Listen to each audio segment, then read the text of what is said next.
Ẹ̀yin èèyàn lè káàbọ̀ sí Mashola Gist TV. Ṣé àlàáfíà ni ẹwà gbogbo lè ń kọ́? Bí a ṣe gbọ́, wọ́n ní àwọn fámílì kábíyèsí, àwọn ẹ̀gbọ́n wọn, wọ́n ní wọ́n sọ fún àwọn olórí wípé tó bá já sí wípé wọ́n lo nǹkan fún kábíyèsí ni ẹni tí ọ̀rọ̀ yìí bá ṣí mọ́ lórí wípé ẹni yẹn bóyá ibi tó máa gbà lọ sí ilé bàbá wọn ni inú ààfin kábíyèsí.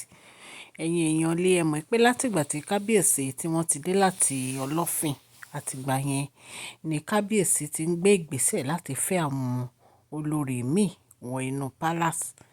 Wọ́n ní ọ̀rọ̀ yìí, wọ́n ní kì í ṣe kékeré o, pé bàbá wọn sọ̀rọ̀, àwọn ẹ̀gbọ́n wọn, Prince Adé, wọ́n ní gbogbo wọn ni wọ́n sọ̀rọ̀ yìí pé kí ló dé tó yẹ pé ọ̀rọ̀ obìnrin ló tún kàn báyìí. Ẹ̀yin èèyàn lé bí a ṣe gbọ́, wọ́n ní àǹtí wa wọ́n ló fa wàhálà pẹ̀lú àwọn yèyé mẹ́ta o nígbà tí ó gbọ́ wípé wọ́n lọ sí Ìbàdàn. Ẹ mọ̀ pé àwọn yèyé mẹ́ta lọ sí Ẹgbẹ́dá láti lọ rí surrogate mom àǹtí wa àwọn fámílì wọn nítorí ìgbésẹ̀ láti fẹ́ wọ inú palace.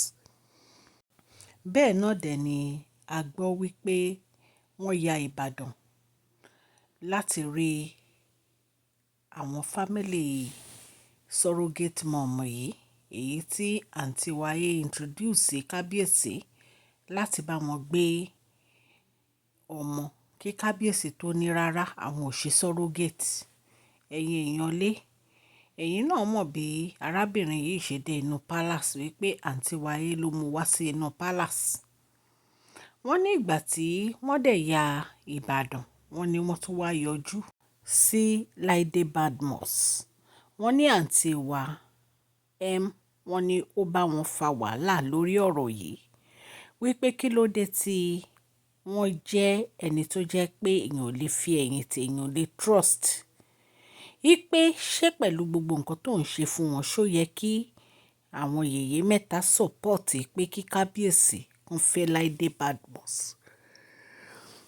gẹ́gẹ́ bí olórí. Ẹ̀yin èèyàn lé nǹkan tí a gbọ́ allegedly nìyẹn. Wọ́n ní ìgbà tí àǹtí wa tó bẹ̀rẹ̀ wàhálà,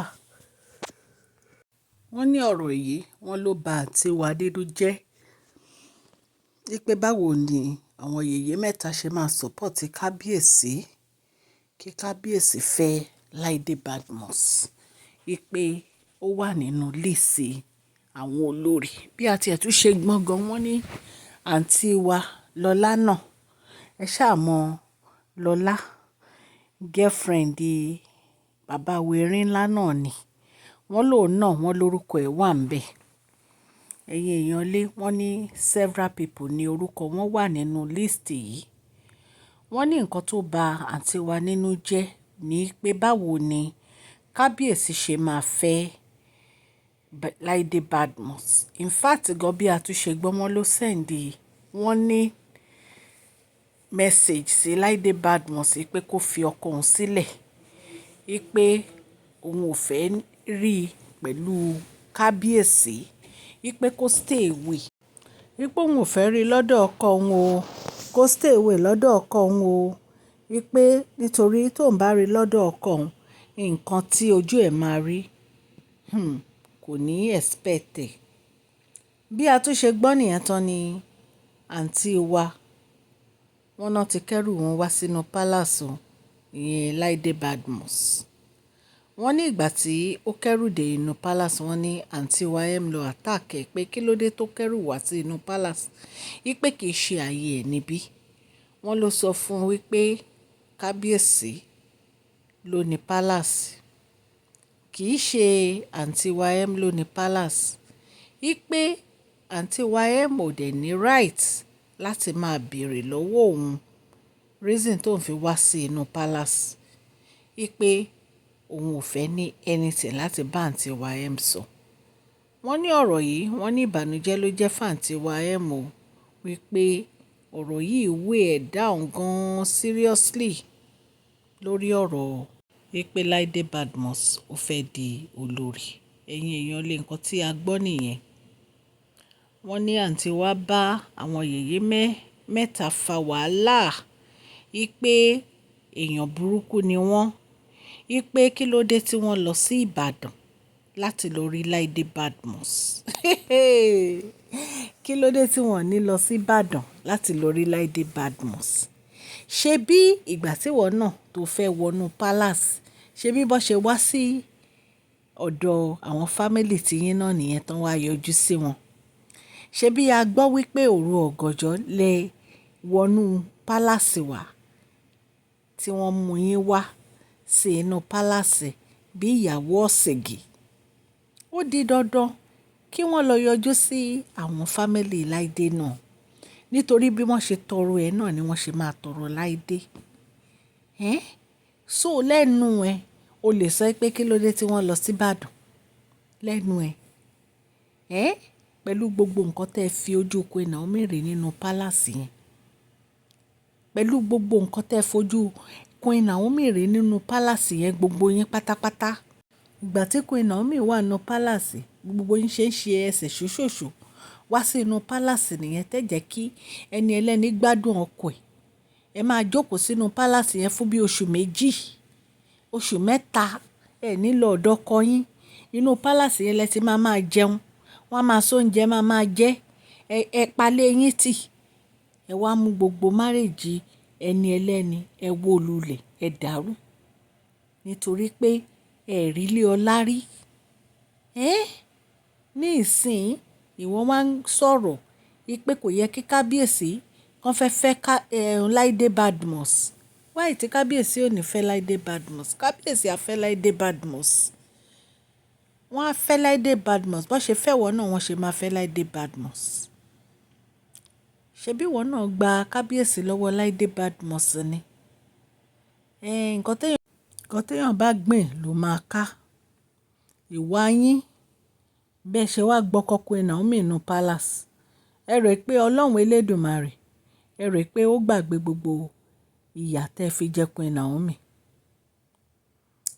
Gbogbo bí ẹ ṣe lo oríṣiríṣi nǹkan fún kábíyèsí, ó ti ń hàn sí àwọn èèyàn wípé kì í ṣojú lásán. Ó ti ń hàn sí wọn wípé kì í ṣojú lásán ni. Nítorí pé suddenly la gbọ́ pé kábíyèsí ló ń gbégbèsè láti fẹ́ gbogbo àwọn ìyàwó yìí láì ṣe pé bóyá wọ́n bá anybody discuss ẹ̀.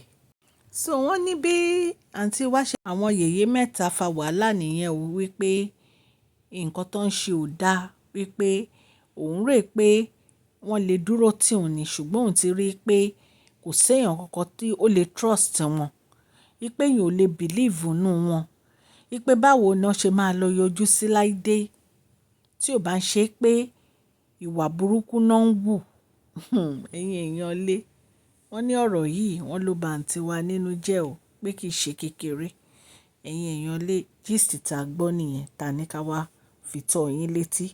Tá bá tún gbọ́ update lórí ẹ̀, a máa mú wá. Orúkọ mi ni Máṣọ́lá, Yorùbá ni mo máa ń sọ lórí ìkànnì yìí. À ń sọ nítorí pé a fẹ́ gbàgbé àṣà àti èdè wa. A dẹ̀ tún sọ fún ọ̀pọ̀lọpọ̀ àwọn tí wọn ò gbọ́ Gẹ̀ẹ́sì.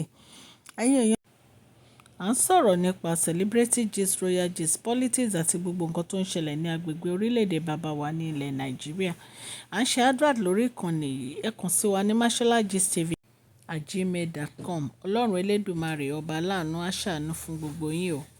Gbogbo ẹ̀yin ó subscribers, àdúpẹ́ ẹ̀yin ní subscribers, ẹ ṣé. Gbogbo bẹ́ẹ̀ ṣe ń share, tẹ́ ń like, tẹ́ ń comment, gbogbo ẹ̀ la rí. Ọlọ́run á dùn yín nínú o. Ọ̀sẹ̀ yìí, ọ̀sẹ̀ ayọ̀ ló máa jẹ́ fún gbogbo yín o. Happy new month to you o. Please share this video, like and subscribe. God bless you all. Mashola Gist TV. Love you all.